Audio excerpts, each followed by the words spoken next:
有啲乜嘢嘅傷害可以比一個初生 BB 嘅媽媽失去咗自己心愛女兒嘅性命更加痛心呢？而一個初生 BB 嘅媽媽啦，將自己親眼所見到所有嘅真相講晒出嚟，但係居然冇人相信，再加上一份錯漏百出嘅鑑定報告啦，當輿論再加埋偏見，而司法又忽略咗真相，一對無辜嘅父母啦，就掛住咗殺女惡魔嘅恥辱，喺呢個世界上面生存咗30年。出於路人甲乙丙丁主觀嘅揣測，再加埋食花生嘅心態，點樣去踐踏一個媽媽嘅堅持，同埋埋葬一個 BB 嘅清白呢？1980年澳洲野狗襲英冤案。Hello， 大家好，我係二郎神，歡迎你收聽阿媽有鬼嘅世界鬼奇異聞錄系列。首先喺度咧，要多謝你嘅收聽，仲有你嘅點讚、訂閱、留言同埋分享。喺今時今日一個資訊完全爆炸發達嘅社會當中咧，好容易我哋作為觀眾嘅，作為一啲路人甲乙丙丁嘅咧，都能夠好容易食到花生。只要打開個電腦，劃下個手機，就會有五花八門唔同嘅花邊新聞啦，充斥喺網絡上面噶啦。無論係肥婆阿伯啦，又或者臨老入花叢嘅三角戀，再加埋無業漢嘅家庭糾紛等等。今時今日呢啲嘅家庭糾紛啦，作為觀眾嘅我哋都好容易可以加把口插一腳入去噶噃。比較幸運嘅就係而家嘅資訊啦，真相大白嘅機會啦就易咗好多。只不過如果事情係發生喺40幾年之前啦，同樣係一啲家庭嘅慘案，但係當時嘅資訊未夠發達嘅話，而又有大量嘅路人甲乙丙丁參與喺入邊，你一言我一語嘅話，真相好容易就會俾人越埋越深噶啦噃。喺1980年嘅時候啦，曾經喺澳洲就發生咗一單由野狗擔走咗一個9個星期大嘅 BB 女噃，但係黑狗得食咧，並唔係白狗當災，而係父母當災。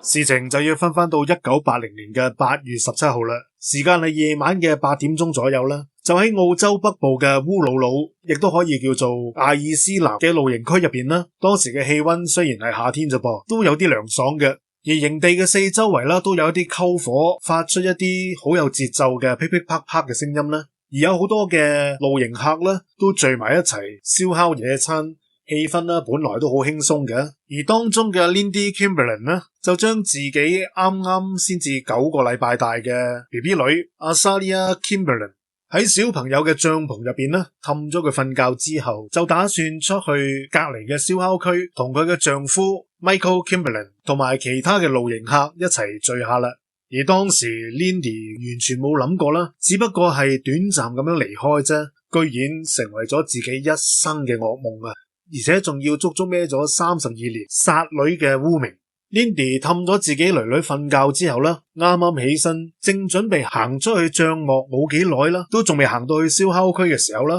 突然之間有一聲淒厲到入心入肺嘅 BB 喊聲啦，就由自己個女嗰個兒童帳幕入邊傳出嚟噃。啲聲音好短嘅咋，嗌咗一聲就冇咗啦。Lindy 個心即刻沉咗一沉，個心跳到直頭爭啲跌咗出嚟咁滯，完全乜都冇諗，即刻就發狂咁樣啦，向住兒童帳幕嗰個方向走過去啦。都仲未跑到去帳幕口啫，喺佢嘅眼角已經見到一個黑影由帳篷入邊鼠咗出嚟，啲速度啦快到離晒譜嘅，嚓一聲啦就已經轉咗入去四周圍都係黑掹掹嘅叢林入邊。而嗰個黑影嘅嘴入邊啦，仲好似擔咗一樣嘢，睇起上嚟啦都有一定嘅重量嘅。Lindy 大大聲咁樣叫住，就衝咗入去帳幕入邊。而佢眼前所見到嘅景象啦，令到佢成個人僵咗，張床褥已經搞到亂七八糟，連啲被鋪都跌晒落地。但係偏偏啦，瞓喺上面嘅阿莎莉亞連個影都冇咗。而呢個 BB 女嘅枕頭仔啦，啲玩具啦，全部散落晒喺帳幕嘅四周圍。但係偏偏就完全睇唔到阿莎莉亞呢個 BB 女嘅氣息。Lindy 當堂雙腳一軟啦，就攤咗喺地下，個腦一片空白，淨係有一個好可怕嘅念頭不停咁樣喺度回響。阿莎莉亞自己個女女啦，就係俾頭先個黑影擔走咗啊！佢撕心裂肺咁樣大聲叫：救命啊！有野狗擔走我個女啊！快啲救命啊！而嗰啲喊聲啦，亦都即刻驚動咗四周圍露營嘅營友同埋佢嘅丈夫阿 Michael。大家亦都即刻跑過嚟啦，但係去到現場嘅時候，已經見到 Lindy 啦，攤咗喺地下上面，喊到完全崩潰。再睇一睇空蕩蕩嘅帳幕啦，個個都呆晒咁企喺度。而 Michael 啦，亦都第一時間衝過去攬住老婆，連自己啦都完全六神無主啦。而本身因為 Michael 啦係基督復臨安息日會嘅牧師嚟嘅，所以始終啦佢都好努力咁樣去到冷靜，亦都一面啦安慰住 Lindy， 另一邊啦亦都即刻報警啦。而當警方接到報案之後啦，深知道事態非常嚴重啊，半個鐘頭之內啦已經趕到去現場啦，亦都隨即組織咗警區管理人員啦，同埋在場嘅露營客，總共300幾人，就成為咗一支龐大嘅搜救隊，就喺烏魯魯周圍啦展開咗地毯式嘅搜殺。而烏魯魯咧本身係一塊大型嘅沙層岩層嚟嘅，亦都係當地原居民嘅聖地嚟噶噃。四周圍啦都係廣闊嘅沙漠同埋灌木叢嚟嘅，而且野生動物咧係非常多嘅噃，所以搜救嘅難度咧係極大嘅。而警方首先咧就對個帳篷進行咗詳細嘅檢查啦，就喺帳篷外圍嘅沙地上面發現咗幾個清晰嘅野狗腳印啊！而呢度所講嗰種嘅野狗啦，係澳洲本身一種原生嘅犬科動物嚟嘅，並唔係我哋而家喺香港地見到四周圍走動過一啲嘅野狗啦。而警方亦都發現啦，嗰啲嘅狗腳印啊，大小並唔一致嘅噃，所以估計啦，並唔單單淨係得一隻野狗出現過嘅。而之後啦，喺距離帳篷唔係好遠嘅地方，搜救隊亦都發現咗一個凹陷咗嘅土坑，而土坑入邊啦，亦都有少量雜亂嘅痕跡。警方推斷啦，呢一個土坑好可能就係野狗捉到獵物之後臨時擺放獵物嘅地方嚟嘅。但係可惜嘅就係周圍嘅野生動物實在太多啦，又有袋鼠啦、野兔嘅痕跡，亦都有其他野獸嘅糞便噃，痕跡可以話係非常雜亂嘅，根本就揾唔到更加多有用嘅線索，完全唔知道阿莎莉亞俾野獸擔咗去邊度嘅。Lindy 雖然已經崩潰啦，但係完全唔夠膽停低落嚟。佢唔顧自己嘅身世，連眼淚都唔夠膽再流啦，就跟住搜救隊四周圍奔跑。但凡見到人就問啦：你有冇見過一個9個禮拜大嘅 BB 女啊？着住淺色嘅連身褲，仲有一件短嘅外套噶。佢嘅聲音啦已經非常沙啞，而雙腳亦都走到流晒血，又腫又傷。但係佢啦完全唔覺得痛啊，心入邊啦淨係想盡快揾翻自己個女，而就係咁樣啦。搜救隊同埋 Lindy、Michael 呢兩夫婦搜尋咗一整晚，由天黑搜到天光，周圍嘅沙漠啦、灌木叢啦、岩石嘅罅隙啦，幾乎都全部揾勻啦。但係連阿莎莉亞一條嘅頭髮啦都揾唔到。到天蒙蒙光嘅時候啦 ，Lindy 卒之就支撐唔住啦，伏咗喺 Michael 嘅膊頭上面，低聲咁樣飲泣，個心啦就好似俾人活生生撕開咗一樣咁痛。其實喺呢一日天黑之前啦 ，Lindy 仲覺得呢一次家庭露營係完美嘅。佢同 Michael 啦都係虔誠嘅教徒嚟嘅，而 Michael 仲係復臨安息日會嘅牧師添。呢個教派啦雖然就自稱係基督教嘅一派，但係喺當地啦都好有爭議性嘅，好多人會視之為異端。而佢哋嘅教徒啦就中意着黑色衫，亦都中意食生食同埋素食嘅，將食物同埋信仰啦係捆綁埋一齊嘅。有好多當地人都會覺得呢個教派好偏激、好神秘嘅。而喺1980年嘅8月16號啦，亦都即係事發之前嗰一日啦，啱啱亦都係安息日，按照住佢哋嘅教規啦，教徒係需要停止工作敬拜上帝嘅。所以 Lindy 佢哋兩夫婦啦，就特登揀咗烏魯魯呢個聖地，帶埋阿莎莉亞佢哋9個星期大嘅女女一齊嚟到去露營敬拜，順便亦都諗住欣賞下烏魯魯嘅奇景。一個岩石會隨住太陽光而變化，呈現出唔同嘅顏色。當地人同埋 Lindy 夫婦都相信啦，呢塊岩石可以折射出人嘅靈魂嘅。而烏魯魯呢個名啦，本身亦都有見面集會地方嘅意思。之前嗰一日啦，一家3口仲喺岩石上面啦影咗好多相嘅。而阿莎莉亞亦都好乖咁樣喺 Lindy 嘅懷抱當中笑得好可愛。點知喺一日之間，所有嘢都變晒啦。搜救嘅工作啦，持續咗足足1個星期，但係始終都係一無所獲嘅。直至到8月24號左右啦，警方就喺距離露營地大約係4000米嘅地方啦，發現咗一啲 BB 嘅衣物，有一件沾滿咗血跡，仲有少少扯爛咗嘅連身褲啦，同埋一件衫，仲有一對襪。而經過 Lindy 同埋 Michael 兩夫婦辨認啦，呢啲確實係阿莎莉亞失蹤當日所着嘅衫嚟。但係最關鍵嘅就係見唔到阿莎莉亞嘅軀體噃，就連佢當日所着嘅連身褲外面一件嘅短外套啦，都揾唔到噃。而根據呢個嘅發現啦，警方初步判斷阿莎莉亞呢個 BB 女啦，已經冇生存嘅可能啦。但係呢個 BB 女到底係俾野狗擔走殺死啊，還是係有其他嘅隱情啦？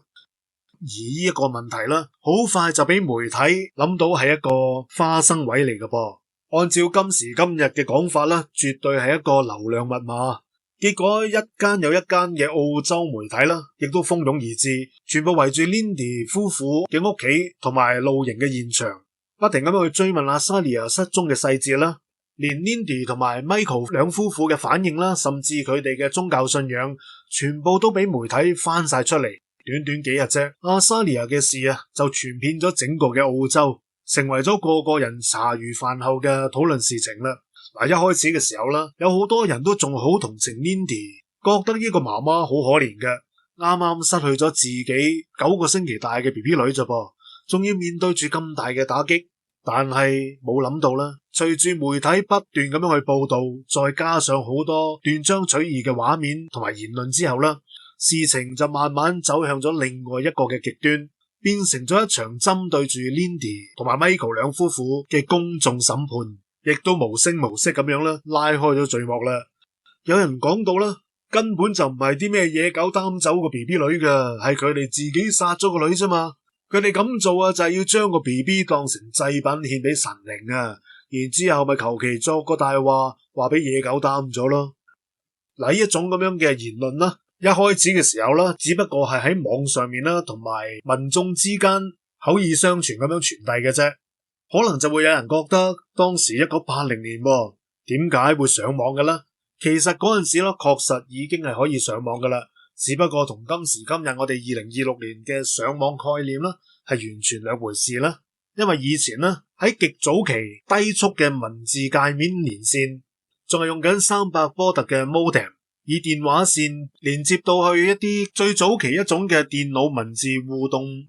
論壇上面嘅啫。但係去到後期啦，除咗網上面同埋民間互相去傳遞之外啊，亦都有媒體啦，竟然將呢啲毫無根據嘅講法當成係一啲獨家猛料去到報道噃。慢慢啦，越嚟越多人相信呢啲空穴來風嘅講法啦。Lindy 兩夫婦啦，本來仲沉浸喺喪女之痛入邊嘅，都仲未嚟得切去到喘氣啫，就俾一啲鋪天蓋地嘅輿論完全淹沒咗啦。當時佢哋啦係陷喺另外一個更深嘅噩夢當中。而大家之所以會懷疑佢哋啦，首先就係因為佢哋接受媒體採訪嘅時候所表達出嚟嘅反應啦，並唔符合大眾心目中失去咗細路嘅父母應有嘅樣噃。因為大眾嘅幻想入邊啦，佢哋會覺得失去咗自己 BB 嘅父母啊，應該長時間都係喺度歇斯底里、發晒癲、發晒狂先啱噶嘛。但係當時咧，佢哋所見到嘅 Lindy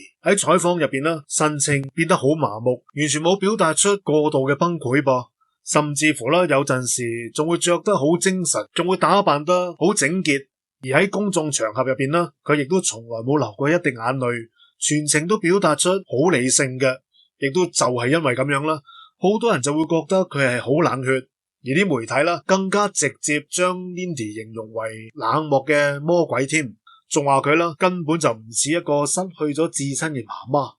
至於 Michael 啦，佢亦都有俾人質疑嘅噃。有當日參與過搜救嘅露營客啦，亦都走出嚟爆料。佢話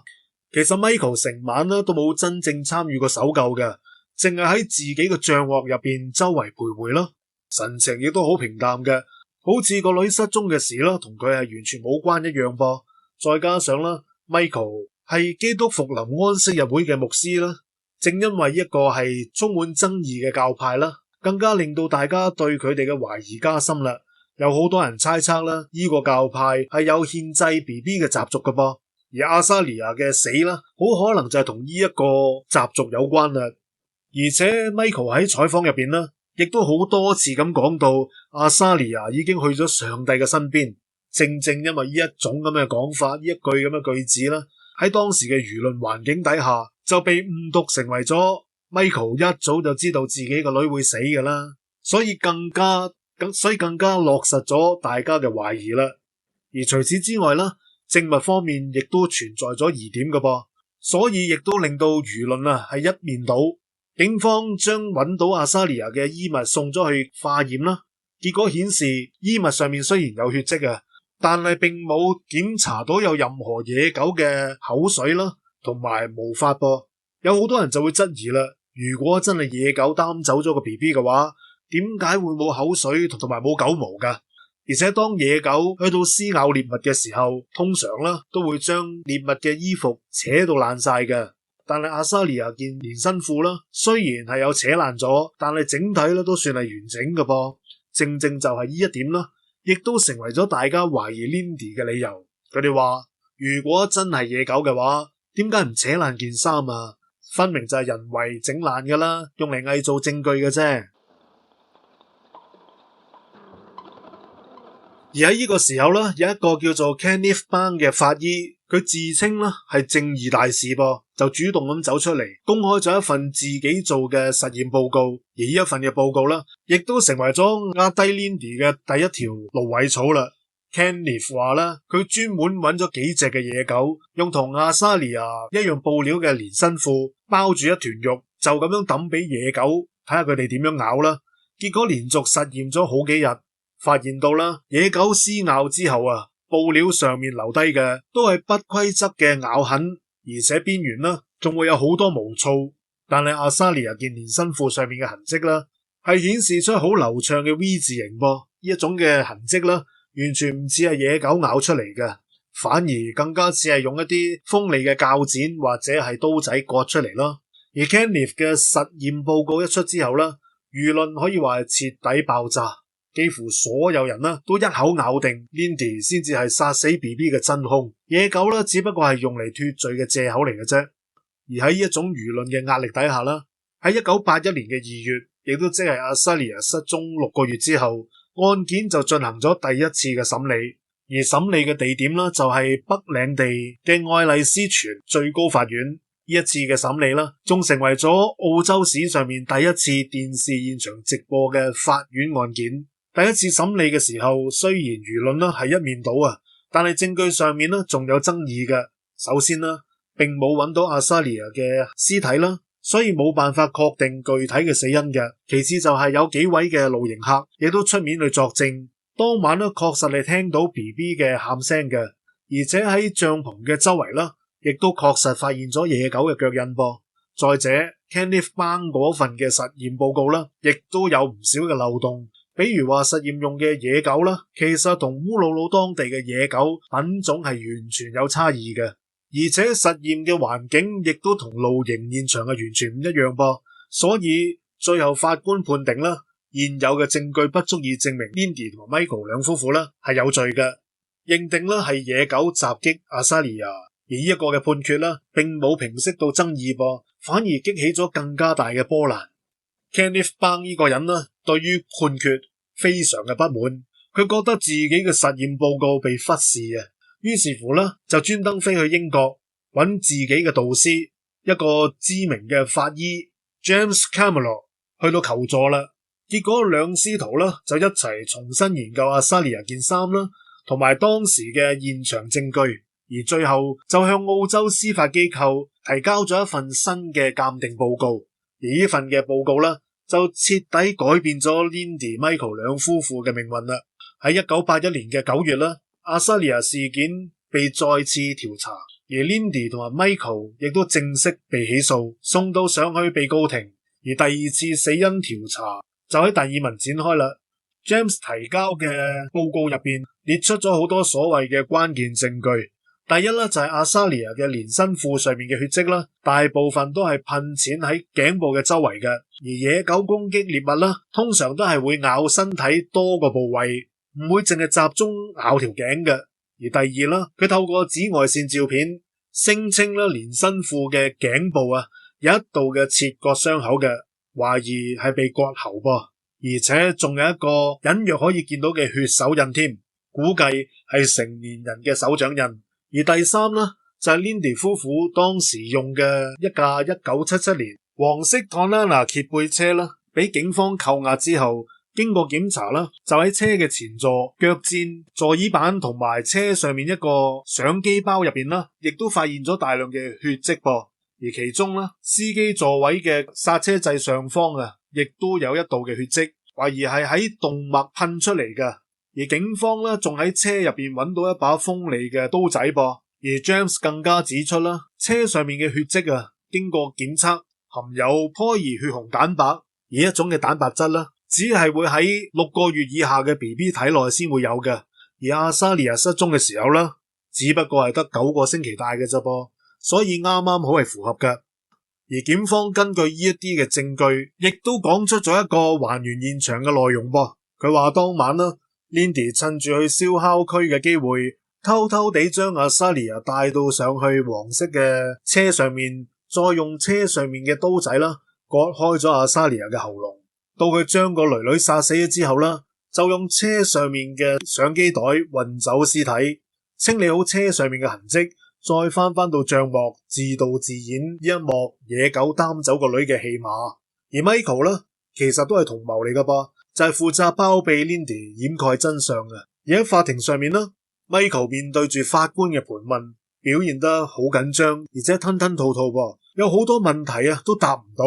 似乎好似想隱瞞啲乜嘢咁噃。而 Lindy 咧就完全相反，佢完全係冇任何嘅驚慌，反而咧係鬥志十足，甚至有啲咄咄逼人添，不停咁樣反駁檢方嘅指控，為自己去辯護啊！但係呢一種嘅表現呢，喺當時嘅陪審團同埋公眾嘅眼中，就變成咗係心虛同埋冷血嘅。如果佢真係無辜嘅話，點會咁冷靜啊？分明就一早有準備啦。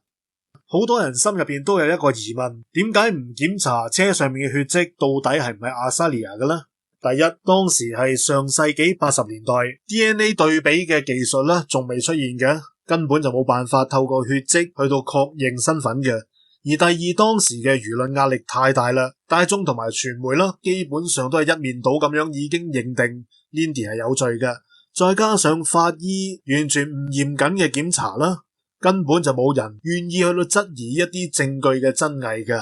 而且當時有一個普遍嘅認知，就係澳洲野狗啦，雖然有攻擊性嘅，但係從來都冇襲擊過人類嘅報告嘅噃，更加唔使講話明目張膽咁樣衝入去帳篷擔走一個 BB 啦。呢啲咁嘅事啦，喺嗰陣時嘅人眼中啦，根本係唔可能發生嘅。到1982年嘅10月29號啦，法庭就作出咗裁判啦。Lindy 被判1級謀殺罪成立，被判終身監禁、強制勞役，而丈夫啦 Michael 亦都被判處協助犯罪，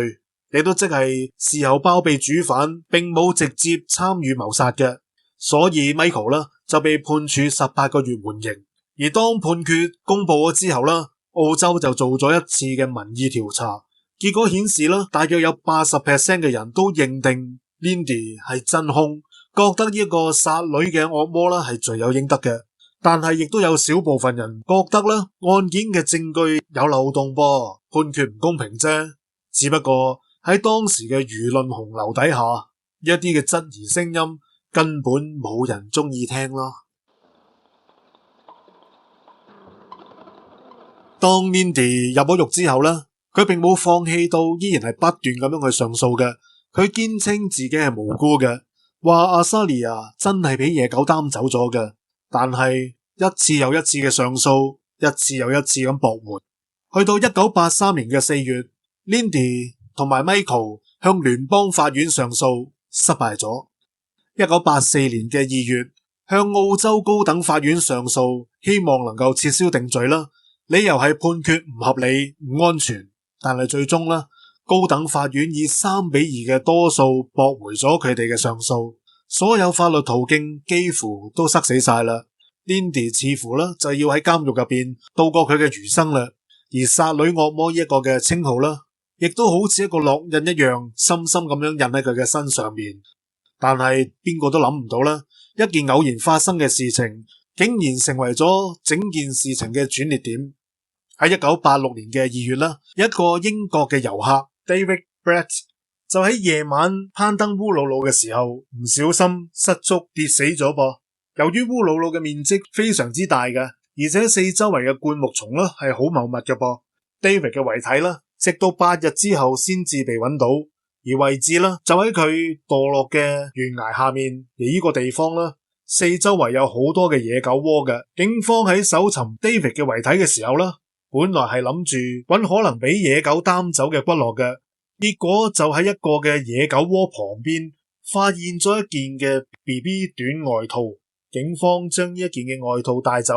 聯絡咗 Lindy 俾佢去到辨認啦。而當 Lindy 一見到呢件外套嘅時候啦，成個人崩潰晒。呢件嘅外套正正就係阿莎莉亞失蹤當日所着住嘅連身褲外面嗰一件啊，正正就係當年唯一一件冇揾到嘅衣物。結果呢一個嘅發現啦，震驚咗整個嘅澳洲司法界，亦都令人開始重新質疑到當年嘅判決啦，到底係唔係真係出現咗問題呢？北領地首席部長亦都即刻下令釋放 Lindy Cameron， 而且重新審理呢件嘅案件。案件重新調查之後呢，當年嗰啲所謂嘅關鍵證據一個一個咁樣被推翻。首先呢，車上面嘅所謂血跡，調查組重新對黃色嘅房車同埋相機包進行咗檢查啦。發現當年嘅檢查方法根本就完全不嚴謹嘅，當時採用嘅啦係用過氧化物酶反應，亦都即係將試劑啦滴喺一啲可疑嘅痕跡上面，如果出現藍色嘅話啦，咁就叫做係血跡啦噃。但係除咗血跡之外啦，牛奶啦、蔬菜啦、朱古力奶色啦，甚至乎鼻涕啊，都會出現呢種藍色嘅反應嘅。而正確嘅做法啦，應該係要用2種唔同嘅方法嚟到檢查。如果都係呈現陽性嘅話啦，先至可以確定係血跡嘅。但係當年嘅法醫團隊啦，根本就冇做到呢一步。而重新嘅檢查之後啦，結果出嚟嘅車上面所謂嘅血跡根本就唔係血，而係一啲倒瀉咗嘅飲料嚟嘅。而司機剎車位上面疑似嘅所謂動脈噴濺嘅痕跡啦，其實係汽車公司生產呢架車嘅時候，會用一種叫做杜菲克斯 HN1081 嘅消音材料嘅殘留物嚟㗎，同血液係一啲關係都冇嘅。至於車上面揾到嗰把刀仔啦，經過檢查上面根本就冇任何嘅血跡，亦都冇阿莎莉亞嘅 DNA 啦。點解到呢個時候又話刀上面冇阿莎莉亞嘅 DNA 啦？因為後嚟當 DNA 技術出現咗之後啦，係曾經對呢把刀仔重新做過檢查嘅，所以確定咗啦，根本就唔可能係殺人嘅工具嚟嘅。而連身褲上面嘅咬痕啦，一位專係研究澳洲野狗超過10嘅工程師 Liz Harris 一直覺得當年嘅判決係唔公平嘅。佢認為 Kenneth Brown 嘅所謂實驗啦係完全唔嚴謹，於是乎啦，佢就用咗幾個月嘅時間重複咗 Kenneth 嘅實驗。佢特登真係揾翻烏魯魯當地嘅野狗，用同阿莎莉亞嘅連身褲一樣嘅布料包住一嚿嘅肉，等俾啲野狗去咬啊。結果發現啦，野狗嘅咬痕雖然大多數係不規則嘅無邊狀啊，但係喺特定嘅情況底下啦，亦都會咬出非常乾淨利落嘅 V 字形咬痕嘅噃。而呢一個嘅痕跡啦，同阿莎莉亞連身褲上面嘅痕跡啦，係完全吻合嘅。而且 Liz 仲發現到啦，澳洲野狗其實係好聰明㗎噃，佢哋有陣時啦，可以喺唔破壞外層包裝嘅前提底下，由裏面將完整嘅獵物拖出嚟㗎噃，就好似當年阿莎莉亞嗰件衫一樣啦。雖然有扯爛咗啊，但係整體都係完整㗎噃，所以並唔係冇可能嘅，只不過係大家以前對於澳洲野狗嘅行為啦，了解得實在非常少啦。而除此之外啦，Liz 仲指出啦，澳洲野狗嘅裂齒啦係好鋒利嘅，甚至乎可以撕爛汽車安全帶咁韌嘅物料嘅噃，所以去到咬爛 BB 仔嘅衣物啦，根本上就唔使用力咁滯。而隨住呢一啲證據嘅反轉啦，當年定罪嘅所謂依據啊，一個一個咁樣崩潰啦。去到1988年嘅9月15號啦，北領地刑事上訴法院一致推翻咗當年對於 Lindy 同埋 Michael 所有嘅定罪，宣布佢哋啦係無罪嘅，亦都有俾翻佢哋一啲經濟嘅補償。一年啦，以一個案件作為藍本，亦都拍成咗電影《暗夜哭聲》，引發咗全世界嘅關注，而大家啦亦都卒之開始去到關注呢一宗嘅冤案啦，更加關注被輿論傷害嘅 Lindy、Michael 兩夫婦。雖然確實係被釋放咗出嚟啊，但係 Lindy 嘅冤屈呢並冇真正嘅洗清㗎噃，因為阿莎莉亞嘅屍骸呢始終並冇揾到嘅。雖然佢當時係被釋放啊，但係並唔係無罪釋放。Lindy 入獄咗5年，重獲自由之後呢，亦都可以重新開始生活啦。但係四周圍對佢呢依然存在住偏見噃，完全冇消失到啦。有好多人依然覺得呢佢係殺死自己個女嘅惡魔嚟嘅。有人呢仲會喺佢嘅屋企門口扮狗叫噃，亦都會向住佢屋企抌垃圾。有人呢就會喺佢出門口嘅時候特登扮到好痛苦嘅樣，大聲叫我個女俾野狗擔走咗啊！用呢啲咁樣嘅方式啦去到侮辱佢嘅。而 Lindy 呢並冇俾一啲嘅偏見去到打垮，佢從來冇放棄過上訴嘅噃，依然仲係不斷申請重新調查，希望可以徹底洗清自己嘅冤屈。仲要還阿莎莉亞一個真相，同時亦都要將自己殺女惡魔呢頂帽啦除翻落嚟啦。呢條路佢行咗好多年，一直去到1998年嘅4月啦，事情總算出現咗第一線嘅曙光啦。一隻澳洲嘅野狗突然之間襲擊咗一個13個月大嘅 BB， 而且企圖咧將個 BB 拖走噃。好彩 BB 嘅爸爸喺現場及時反應得嚟啦，嚇走咗隻野狗，先至救翻個 BB 一命咋。而呢件事情被報告之後啦，大家終於就開始相信澳洲野狗啦真係會襲擊人類噶噃。後嚟亦都有記錄顯示啦，喺1986年至到2010年啊，澳洲發生咗好多次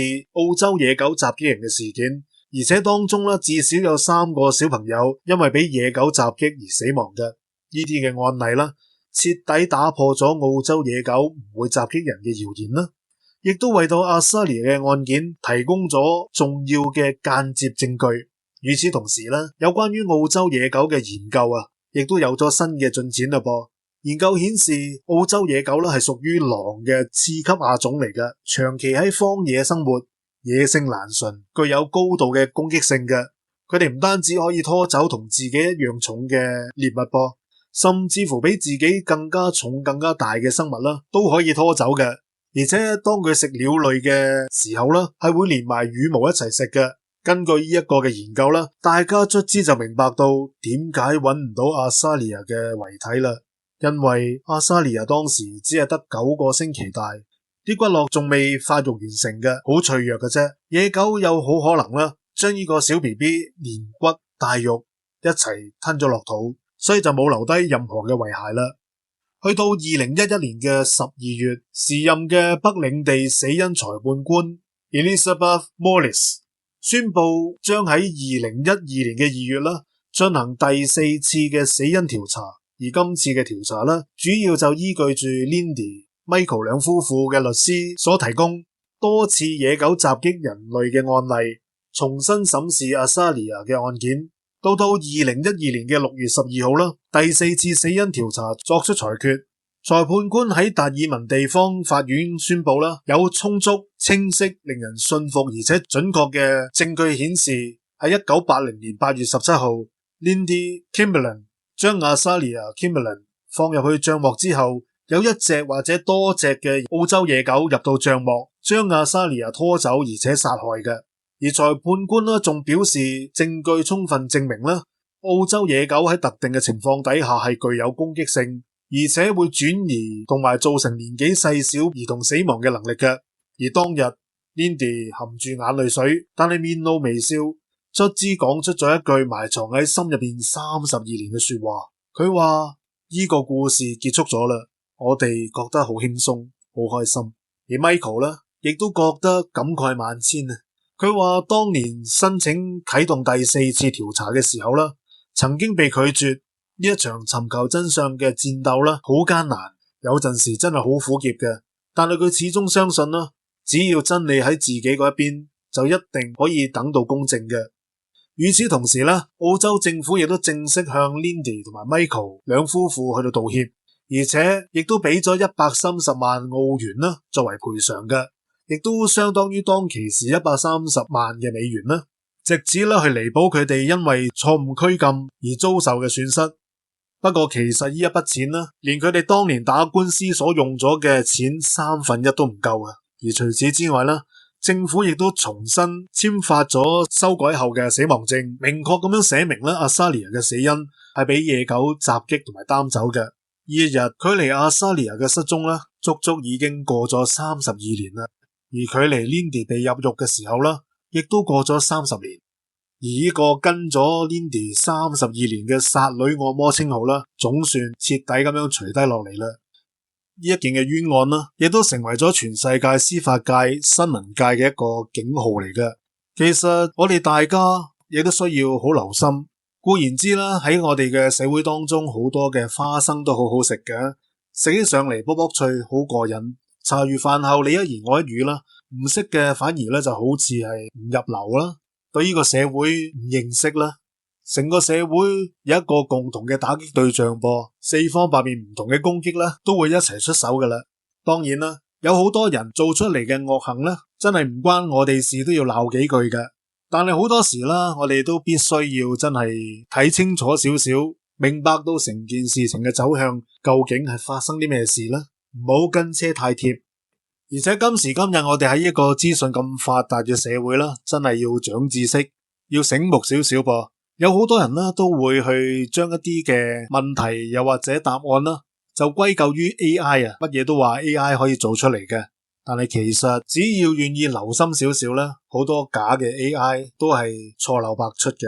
就好似呢單案件入邊嗰個精英嘅 Candice 啦，同埋佢個所謂師傅啊，咪一樣做咗好多假嘅證據出嚟。但係假嘅就係假嘅，跟車太貼，乜嘢都信嘅話咧，好容易就會由旁觀者成為咗加害者噶啦。我係二郎神，多謝你收聽阿媽有鬼嘅世界鬼奇異聞錄。如果你喜歡呢個頻道，覺得呢條影片係值得鼓勵嘅，而最重要係能力許可範圍底下咧，不妨多多益善，少少無拘，贊助一下呢個極難運嘅小頻道啊！而你所睇嘅廣告啦，你嘅點讚、訂閱同埋分享，都可以有效咁樣幫助呢個頻道嘅成長嘅。再一次多謝你嘅收聽，下一次我哋繼續睇一睇世界各地究竟仲有啲乜嘢我哋諗都諗唔到，甚至乎諗都唔敢諗嘅奇異傳聞。繼續邀請你密切留意阿媽有鬼世界鬼奇異聞錄。阿媽